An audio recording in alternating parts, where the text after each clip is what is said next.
Welcome to this week's edition of Outdoors Online, a weekly webcast produced by the North Dakota Game and Fish Department. I'm your host, Mike Anderson. My guest this week is Chief Game Warden Bob Timian.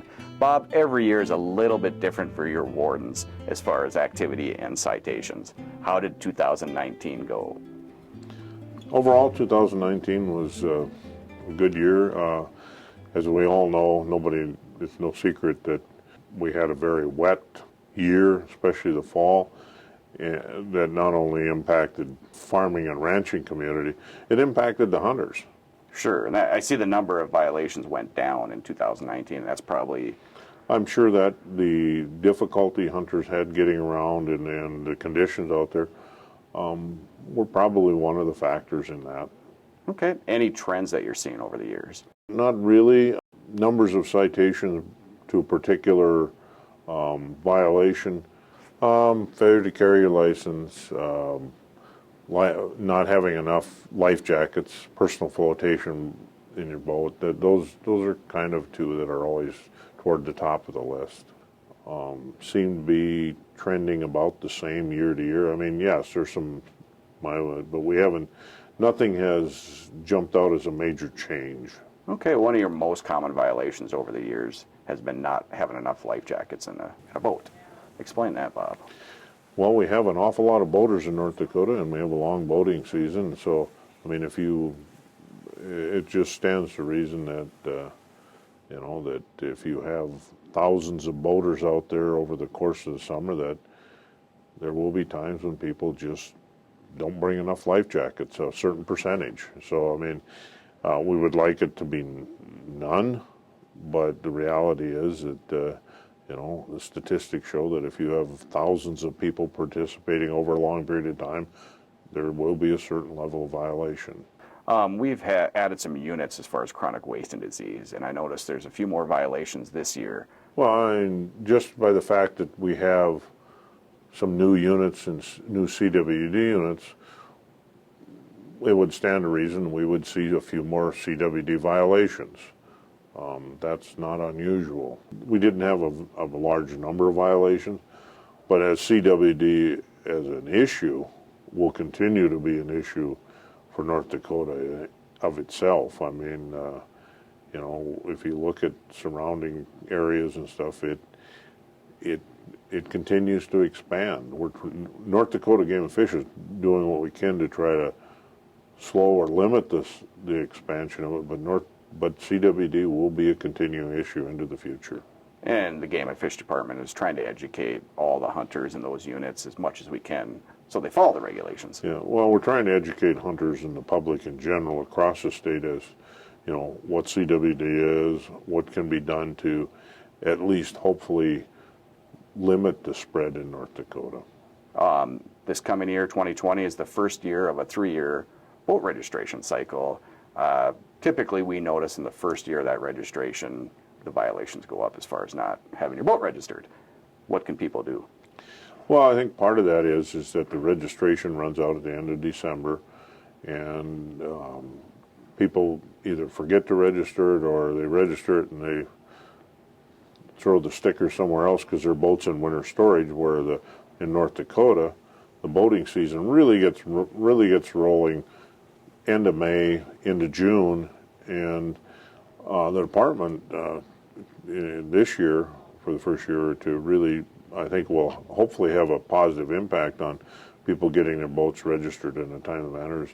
The registration is now online, and people who have a boat previously registered with, and we have your email address, will be sent an email notification that your registration is due and that you can do right on it.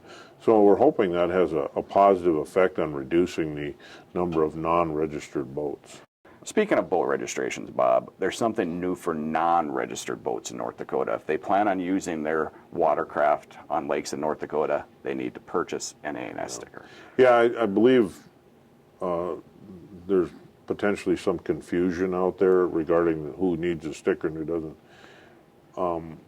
Boats that are registered in North Dakota do not need this separate sticker. That will be taken care of when you register your boat. This is only for boats. This actual sticker is only for boats that are registered outside the state of North Dakota. So if you have a boat registered in North Dakota, you do it just like you have in the past. Yeah, just go online, do your registration, and there's another fee that has been attached to help with fund ANS stuff, but there's no sticker. The sticker is only for boats that are not registered in North Dakota. Bob, we've seen a spike in aquatic nuisance species violations. Explain that. Well, probably two factors in the increase in the number of violations. One is a couple years ago, new regulations were added, which requires the draining of boats when they leave the water, which didn't exist previously. So there's another new regulation. Also, because these regulations have been in place for a while, normally when we put new regulations, while we do enforce them, we lean heavily on education the first year, and as the regulations and education take place, we concentrate more on the enforcement end of it. Okay. Every year we write a number of violations for people not carrying their license in the field and a variety of other violations that are common. But did you have any big investigations or big cases this year? Yes, we've got one major case that's run over a couple of years that is finishing up now, and we've got another one that's a couple others that are just in the works, which we really, until they're completed, we can't really say much. Okay.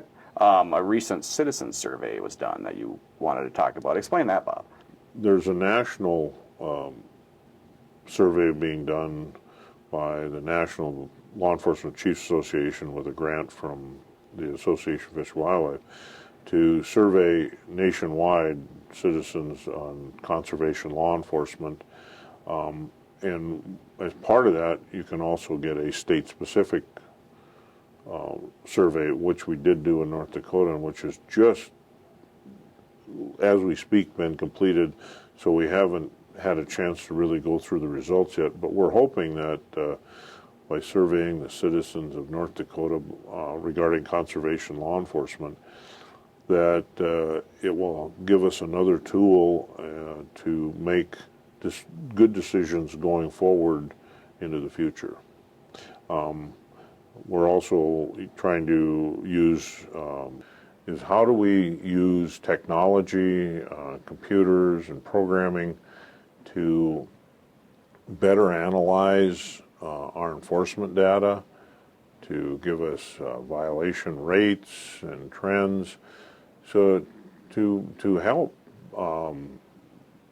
direct our resources properly, and that's always the challenge is, are we doing the right thing? How is it, is the resources we're putting in producing the results we want? And as technology advances, hopefully technology will help us better analyze that so we can more precisely use those resources. A lot of great information, Bob. Thank you.